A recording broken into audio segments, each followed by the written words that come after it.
How soon after seeing Quick's tag do you start tagging yourself? Oh, fuck, immediately. Immediately. Just start tagging around like stupid shit. Skate park, fucking tagging on the school. Like, again, we come from a small town. Like, one stoplight, a bowling alley. I think we had 2 stores. So there wasn't anything to do, but when you're bored as fuck and you have a, you know, we were shit markers or whatever, we would just go tag on shit. And, you know, it didn't take long in a small town before me and all my friends were, and that guy Quick all became friends, and we're fucking painting everything. We're young kids, of course. We getting caught. One of the homies gets caught. I think he ends up tailing, so everybody gets caught. And, you know, the rest is fucking history after that. Where was your first tag? Do you remember? Probably on the school. How did it look? How were your tags looking those early days? Trash.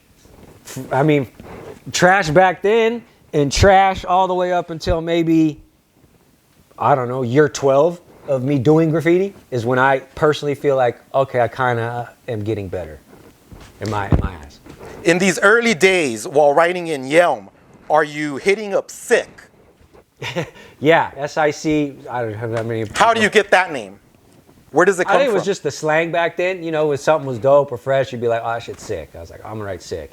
But I'm sure, you know, it's like a toy name. Like it's a, when you're first starting, you're gonna pick a name that's super common and it's lame. I had no style. I didn't know what I didn't even know the term throw up, bubble letter, straight letter, fact. I didn't know any of that shit. I was small town, just some kid I seen tagging in the notebook, registered with me with the sober shit, and I was just like, oh, I think this is cool. I'm kind of into this. And then going and doing it, catching tags, having a tag. I didn't even know it was called like, oh, I write Sick. Like, yeah, I didn't even know that you would say that. That's how far away from everything at that point I was. You know, I didn't even know that there was already a culture of people all around the world that had dedicated their life to this shit.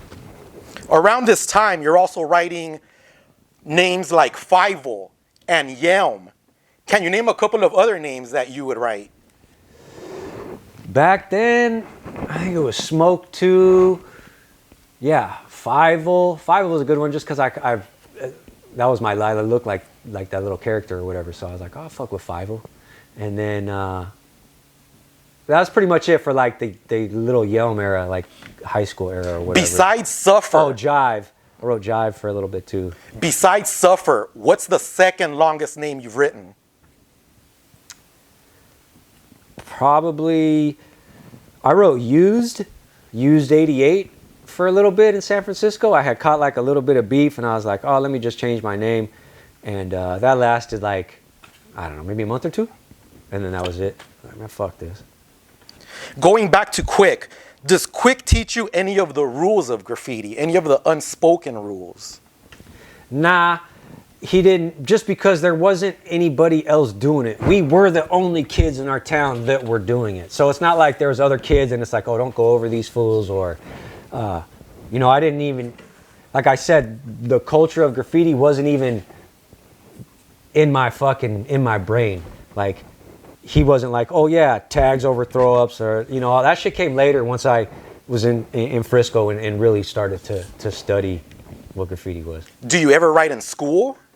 Like on the desks and shit? Yes, or the playground? Yeah, so like, well, obviously there's schools, so yeah, like we would go bomb the fucking the basketball courts and shit like that. Like I said, me and my friends were the only kids in the whole fucking area that were painting, you know. And again, all trash. The homie Quick was tight. He had style. And I had another homie, Omex, that was just naturally talented at art. So he would do dope shit just because he was naturally talented. I was like, okay. But all our shit was trash, you know, just looks like XYZ fucking Mary Loves fucking. How big was the graffiti culture in Yelm? It was just a handful of kids? 0. It was like me and like 4 friends.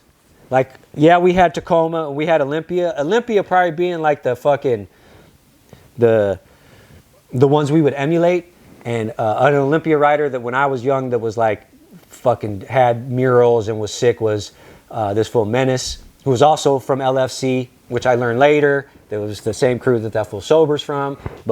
And I've never met these fools, but those are the fools that we would take the bus to Olympia and we'd see up in like, you know, the free walls in the alleys. behind the theater and all that shit. What other things do you do with your friends besides writing in Yelm? A lot of psychedelics. A lot of psychedelics, bro. Like, back then in the early 90s, like, we'd fucking go, I remember we'd go to Portland and buy sheets of acid and just fucking, we were those kids that were like, oh, we took 6 hits today, we're taking 12 tomorrow. Like, I remember doing that a lot as 9th, 10th, 11th grade. Do you remember trying your first acid trip? Who gives it to you? I don't know who gave it to me, but I know it was just me and the homies, and it was fucking absolutely wild, bro. Like, great times, bro. Like, I'm not condoning that shit, but back then, like, you know, they don't have the drugs that they have now. So for us, living in the mountains, being around hippies and shit like that was acid and mushrooms and smoking weed. I lived in a place where it rained every day. It wasn't like California where it was sunny every day and you were outside. You were just kind of stuck. So I do remember being young. I do remember tripping out, always having good positive vibes. And it just made me realize at a young age how fucked up we are as a society. I never thought like that before taking a psychedelic. And then it just kind of opened me up. And I noticed, like, damn, I live in a small-ass town with zero opportunity. How am I going to get ahead in life? And then it made me see how adults are. I was probably 14 at the time, like, and it kind of just made me who I am. Pretty much like right now, it's kind of the same, in a sense, of how I was after, you know, a few of those trips. It just made me kind of realize, like, oh shit, we're out here all alone. We better figure this shit out. And it just kind of made me grow up a little bit, maybe sooner, or just see shit a little differently that a lot of other people didn't. It didn't register with them, and at me, I just kind of held that in and kept it in and just saw it and was like, oh fuck, I need to get the fuck out of here at some point. But nothing but good times for me. I know other people have had bad trips or whatever, but I just remember laughing a lot, smiling a lot, fucking just good times with the homies, bro. When you're in the middle of the fucking mountains, I mean, fuck, dude, I was talking to gnomes and all kinds of fun shit, dude.